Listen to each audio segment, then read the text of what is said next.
Hi, I'm Nino from Cinema 5D, and today I'm going to take a quick look at the Removu S1 GoPro Gimbal.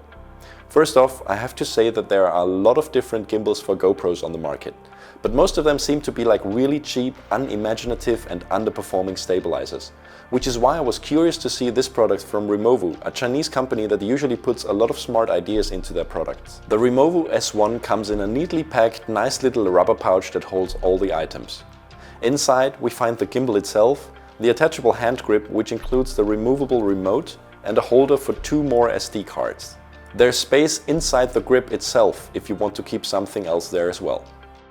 Inside we also find 1 battery and space for more of them, and a GoPro standard mount for the gimbal connector as well as a little strap.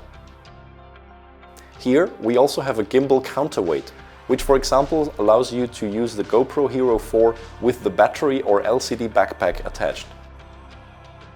Standard mounting frames for Hero 4 and Hero 5 and a custom waterproof housing. Why a waterproof housing, you might ask? Simple, because the gimbal itself is waterproof.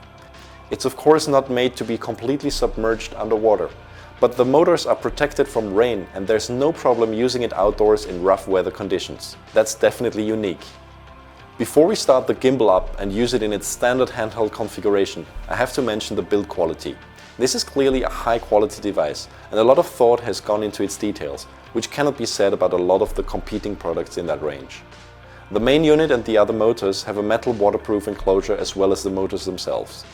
The detachable standard GoPro mount allows you to mount the gimbal on a chest mount as well as a helmet, for example, with standard GoPro accessories.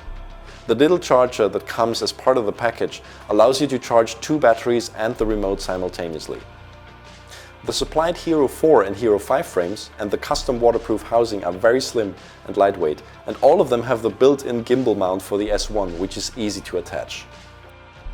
Once you switch on, the gimbal will be in pan mode, which means that it won't tilt when you move it unless you use the joystick. If you press M, it switches to follow mode, where it follows all of your movements, also the tilt axis. And finally, in the third mode, the lock mode, it won't move at all unless you use the joystick in any of the directions. In order to use the joystick, you first need to pair the remote, which needs to be only done once. After that, once you switch it on, it will always automatically connect to the gimbal, which is very convenient. The fact that you can remove the remote from the grip is an extra plus, which is especially helpful when you have the gimbal mounted on something else other than the grip, or when you want to have a second operator to have the control over the gimbal while you are moving the grip. All in all, there are a lot of applications for the Removu S1 and it is definitely the best GoPro gimbal I have seen so far on the market. The performance seems to be really good in most circumstances, but I will continue to try it also mounted onto helmet or chest mount during sports. The only downside is that I still haven't found a way to adjust the reaction speed of the gimbal in the different modes, but I can be wrong. The Removu S1 is not super cheap, yet still affordable, and you definitely get a well-built device with a lot of smart functions and ideas that other comparable products are missing.